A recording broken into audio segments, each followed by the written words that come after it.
Welcome back, folks, to Pillars of Eternity. And, let's see here. What do you mean with the help of the gods? The pit is said to have been a means of judgment by the gods. Those cast into it are meant to die. It is that way you must pass to reach Sun and Shadow. Okay. The court is old. We do not know much for certain, but it would seem only the gods themselves can grant passage. What is this court? No more than a ruin now. It is older than we. A place for the trial of heretics. We were not here to witness it, but at one time there was a group that refused to acknowledge the gods. Neither the first nor the last, of course, but these were numerous and all put on trial for it. Those who did not repent were cast into the pit and imprisoned below. Oh shit. The fall killed them, of course. The prison was not for people, but for their souls, and their sentences were eternal. It is said that many of the condemned repented and were permitted by the gods to ascend from the pit, so long as they pledged their service to one of them. But these are old legends. How'd I ever get the gods to help me? Behind us is Ter Evron, said to pierce the shroud itself, and a place of communion with all gods. If ever there was a time for prayer, you have found it. So, only way to get through the pit is to pray for help? Not the only way. Just the only one that doesn't end with your body impaled on jagged rocks. Who would I pray to? Any god you can, I should think. I would pray first to those gods you like best. I hope for your sake, the feeling is shared. Is there no other way? None. How do I pray? Ter Evron is also called the Hall of Stars, and the stars show us the allegiances of the gods. When stars are in conjunction, we know the gods they represent are aligned as well. Interesting. You should choose a place to pray where you'll be closest to those you want to hear you. If a god stands alone, you should pray to that god. If they band together, you should address them all. Choose your words wisely, for all gods expect proper homage, and none has patience for fools. I have other questions. What do you wish to know? How did you know that I was pursuing The Theos? same way that you are no doubt able to peer into the ether and experience the souls of others. It is something we are born with, some more, some less. A gift common to many creatures of the wilds. Really? You share certain similarities with the man you pursue. For your sake, I pray they are few and of no consequence. You mentioned that people comes from the elms without knowing why. A soul that will all on its own. Its needs and whims are seldom understood, but they follow them all the There's same. something about this place that reaches beyond our understanding, something like a beacon. The elms have a way of uniting souls that have been seeking one another, with or without their owner's awareness. Interesting. Sometimes it is for love, sometimes for vengeance, sometimes for peace. Often it is for no reason we will ever know. In your case, let us hope it is for peace. I agree. Or vengeance. I like you too. I want to know about you two. There is little to be said about us, for we are bound here, caretakers and defenders of this place. Our journey has been over time, but not distance, measured in observations, but not experiences. We have seen the elms grow tall. We have seen cities built, burned, and built again. The only constant has been the tower, a silent companion through the ages. You can imagine why this recent destruction has stirred my sister so. Understandable. If you do nothing else, make that man pay for what he did here. Need to know about praying for the support of the gods. We will tell you what we can. Farewell. Before you go, tell me this, old one. I'm curious. If you were to subdue your enemy, what would you do with him? What would give you peace?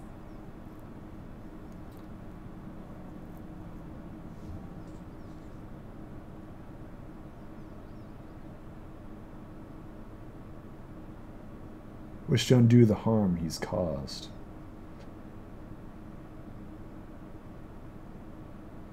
You would need to have twice as many lifetimes as he to repair his savage work. Hmm. But perhaps there is strides you can make. All the same, think on this matter. Be assured in your course. In the end, it may mean all the difference, not just to his soul, but to yours. Interesting. And be warned. Some questions have answers that can never be learned. And it is those that trouble the soul above all others. Of course. May you find an answer to yours. Hmm. And we leveled. Awesome. Just go ahead and chillax. Greater lay hands. That sounds really good. Or we can... Superior deflection. Cautious attacks. Unstoppable. Utility. Fast runner. Deep pockets. Arm bearers. The storm. Shot on the run. So just do greater. Let's crit focus. Deep faith.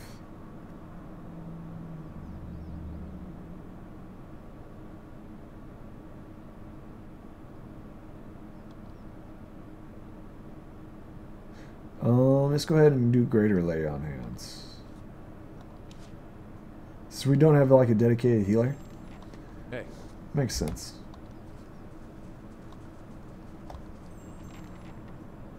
What do you Anything wish else? to until we meet again? Alright, let's go. Travel to Burial Isles.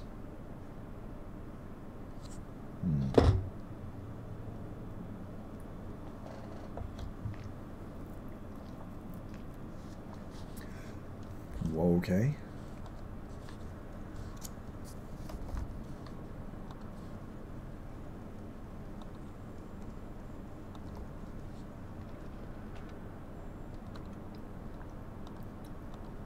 Okay, shard.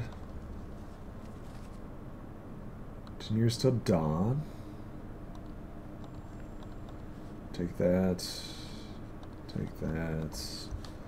Give me all the knowledges. Tell me everything. See what this does.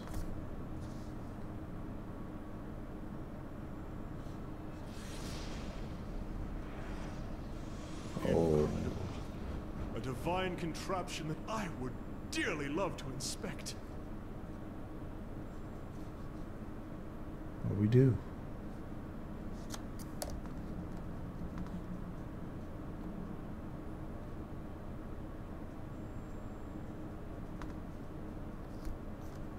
All right.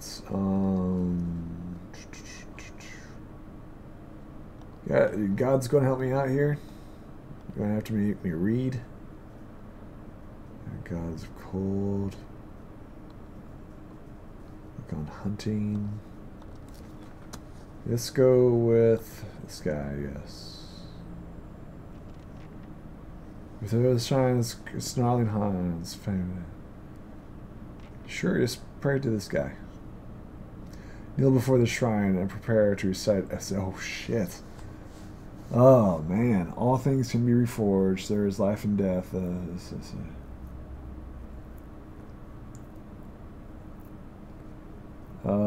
Struggle is our fundamental of nature. When work it takes her.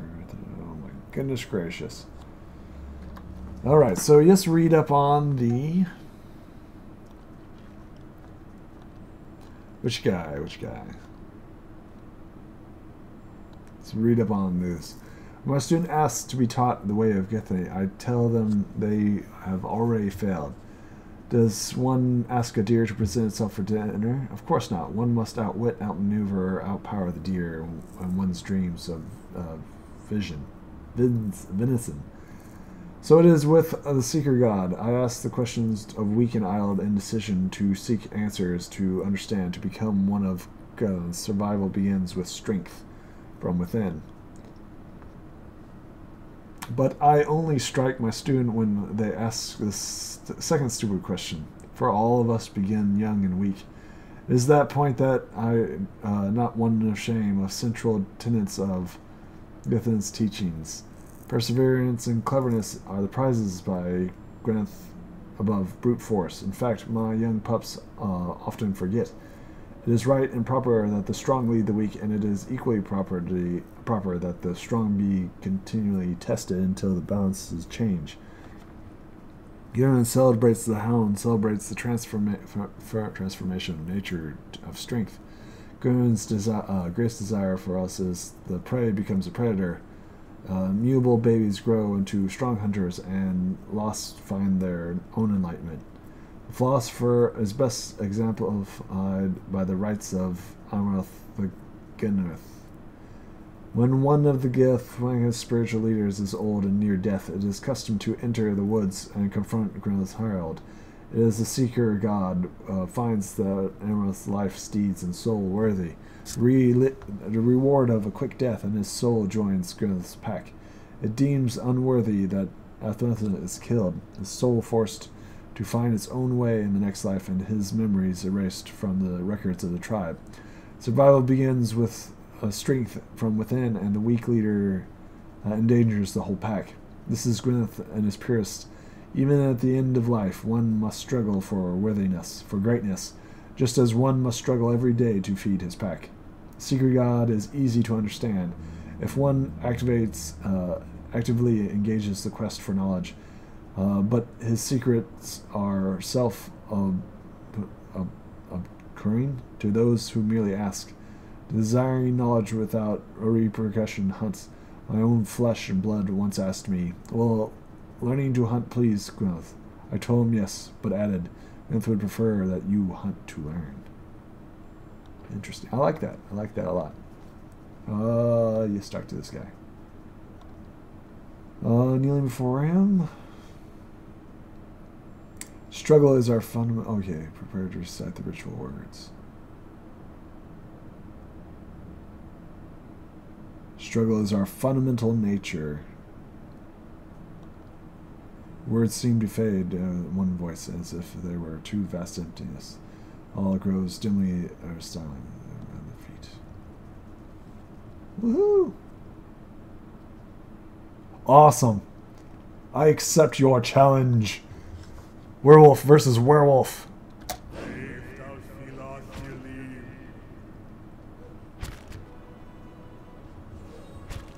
Are we all doing this? I guess we're all doing this. Ha! Got it. Nice.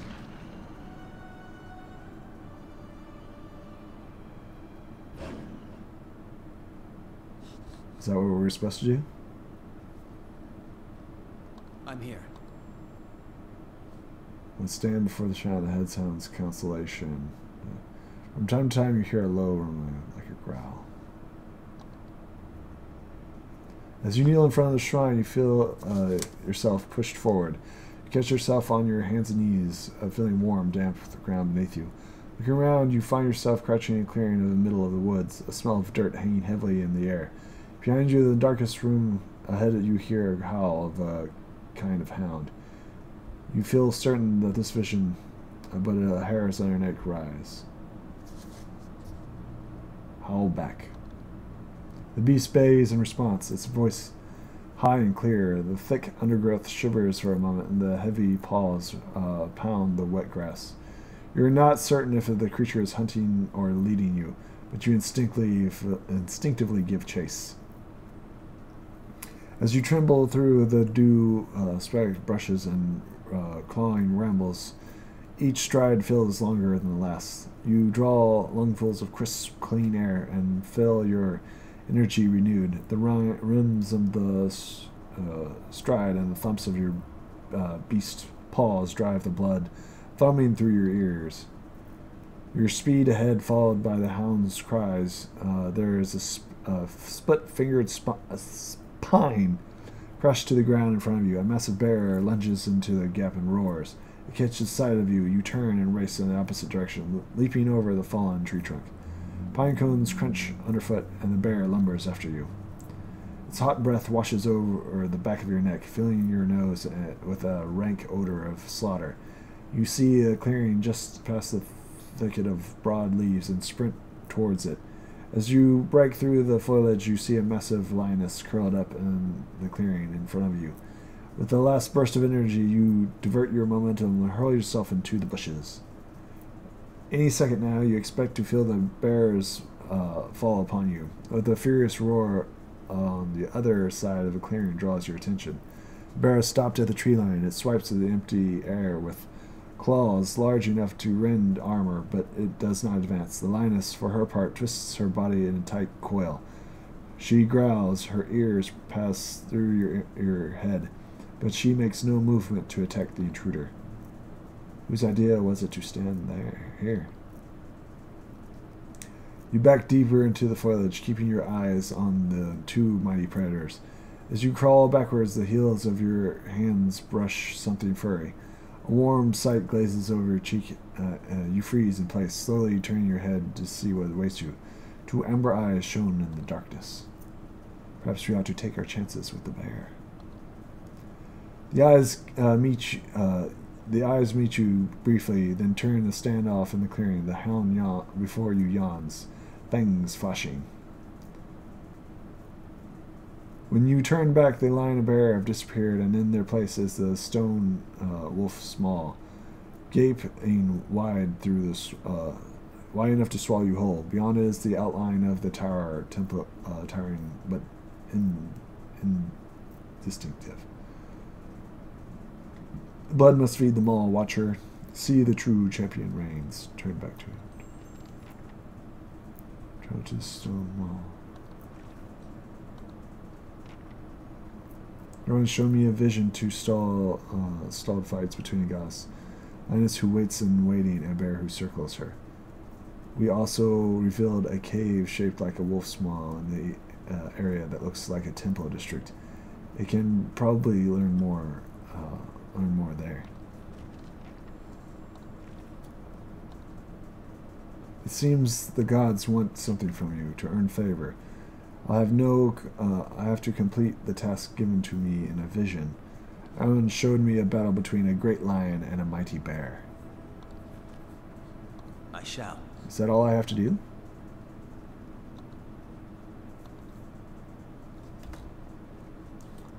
Oh, there's 1, 2, 3, 4. Anything else that I have to do?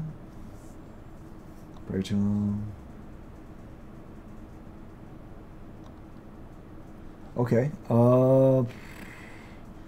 So there's multiple quests.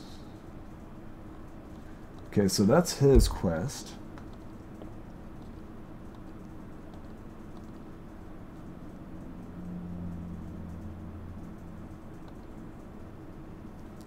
Alright, so you see Saint Wadapin's footsteps. Alright, so just read about the god and then try to figure out. Okay, shrine, blight, oval shape of an egg, a pair of wings. Okay, so an egg.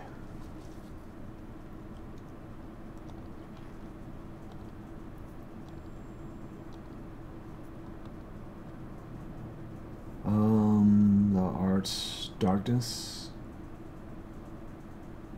This reclaim the child light remains silent. Every day practicing and banishing the shadows of the unfaithful.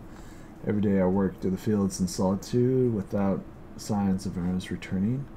If thou feels the darkness, if this is my punishment to keeping the faith,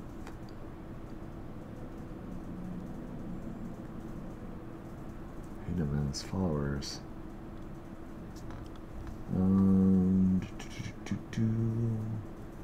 Saint Gwyneth. The young students often seeming overlap. Rebirth. White bone skull. Beast of Winter. Already got the Book of the Hunt. So we will take that. Put that off to the side. The Min-Mice Memorial.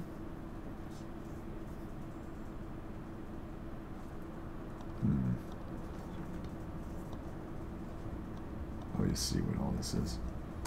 There's just so much stuff going on here.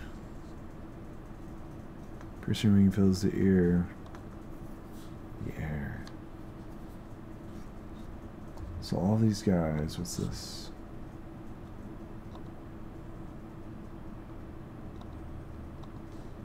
Passage into sun and shadow. Horned beast trying to find chill. Alright, so this is the horned beast one, so this is the cold guy. So the chill.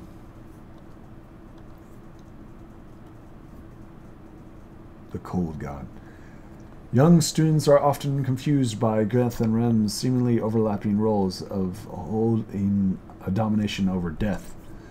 Brenneth oversees the cycles of life and death and rebirth, while Alice oversees the cold, destructive act of death itself. This difference is often difficult for novices to appreciate until they've lost a loved one and endured an absence for a time. It is Brenneth that determines we will be reborn just as certain as we will die. But Remeth is the executioner's axe, and it shows us all life ends in stillness. We need only show him the symbol of Renroth, the bone-white Archon skull found carved within the most ancient Granith ruins. It is a symbol of death and doom in every culture. Any child with 4 winters under his belt needs no introduction to the ancient symbol. Renroth embodies not just death, but all manifestation of collapse, be it fathom, plague, or simply bad luck. Renroth is a primal god, silent and inscrutable in his death itself. He makes himself known with his passings, not by proclaiming. There are innumerable stories of the god's terrifying passage through the lands of Emra. When the beast of winter stirs, bitter winds of bestial howls follow the creature's every movement. Whenever the beast plants a hoof, all life withers to dust. The faithful of Renroth insist that even another god's life can end in stillness. They claim that other gods must flee from the beast of winter's mastery over death, but we know not if this boast holds true. Though the beast of winter is shrouded in snowy clouds, those who have seen the shaggy white monster claims that the souls of the fallen has been seen clean or perhaps frozen to the beast's fur. The dwarves of the Boreal South have numerous stories to tell of similar plots. The brash hero seeks out the beast of winter to rescue the souls trapped in its fur. These tales never end well, for even if the hero saves his beloved soul, the hero dies in the process. For it is not a proportioned tale that runs unless the hero's life ends in stillness. Let's see. Pray to him. You kneel before the shrine and prepare to recite a ritual words.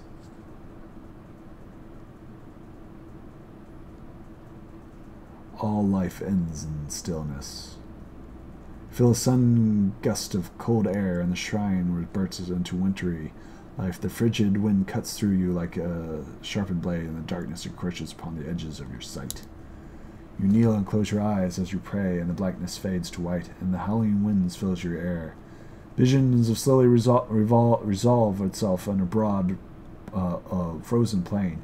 You see the portion of elves in the distance periodically fading into the emerging from the whiteness. They trudge through snowy blanks, their heads down against the driving winds. You know this place. This is the winter that wanes. As they trek past you, one man bundles the fur. You head to Noonfrost. The frost-hewn breaches too. Before you can answer, he's lumbering ahead. You follow the caravan.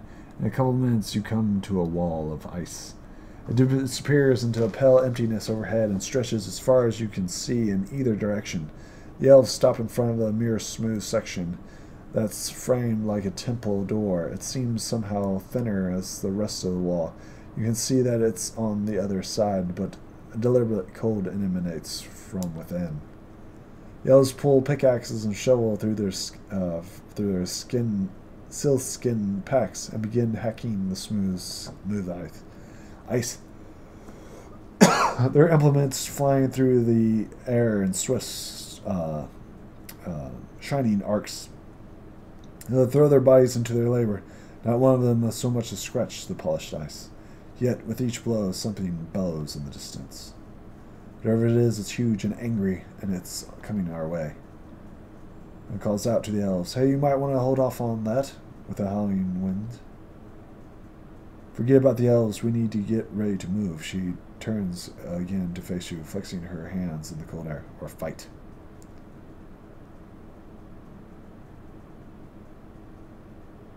The elves hack away, seeming oblivious to the furious howl, and to the tremors under their feet. The snow has risen to your knees. Your legs feel frozen in the drift.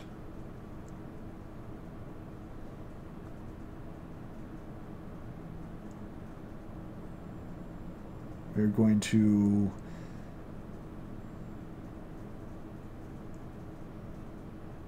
wait. Watch as the elves continue to work against the ice, and they pay no heed to the rumbling roars of the numerous voices. Their movements, however, are gradually slow. Their labor in the ice are unrest and sluggish, moves until they finally freeze in place, some mild swing and others prepared for the next blow. You touch the elves as near you as he crumbles into a mound of snow. A final gale blows past, shattering the remains of the elves in a chaotic fury. You notice the single spiderweb crack in the smooth barrier. It's the only thing that mars the perfect surface of the ice. Whatever's on the other side of the strange doorway, you feel it tugging at you. Only then do you look back to see parallel gashes trailing behind your legs in the snow. Do you realize how strong its pull is? My end comes to all things in time.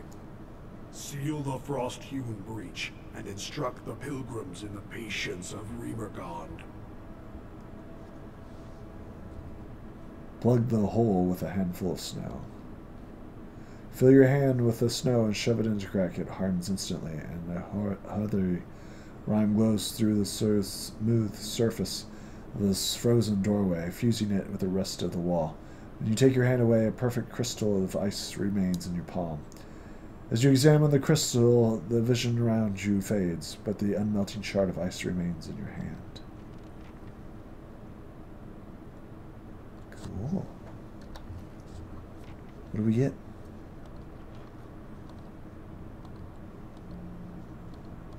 Some sort of ice shard?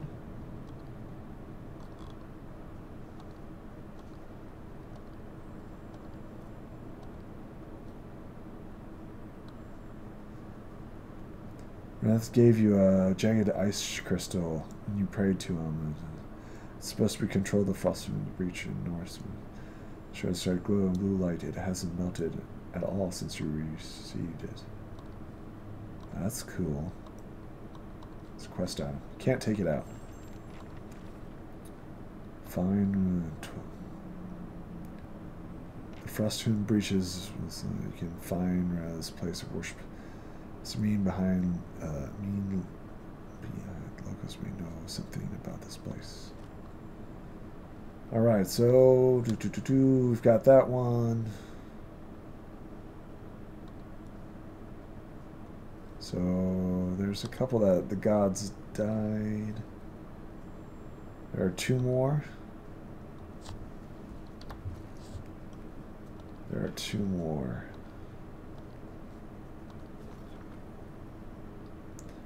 Let's see which one this one is. See a grim shape of a skull, its jaws open wide, frozen screams. Pray to breath. Now he's the dead god, right? Yes, he's the one where it's all badass. Pray to him.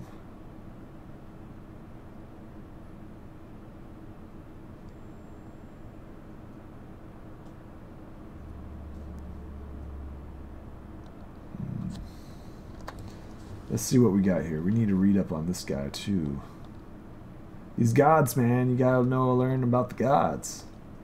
So we got two of them. We'll continue reading in the next one, and I will see you folks in the next video, alright? Bye.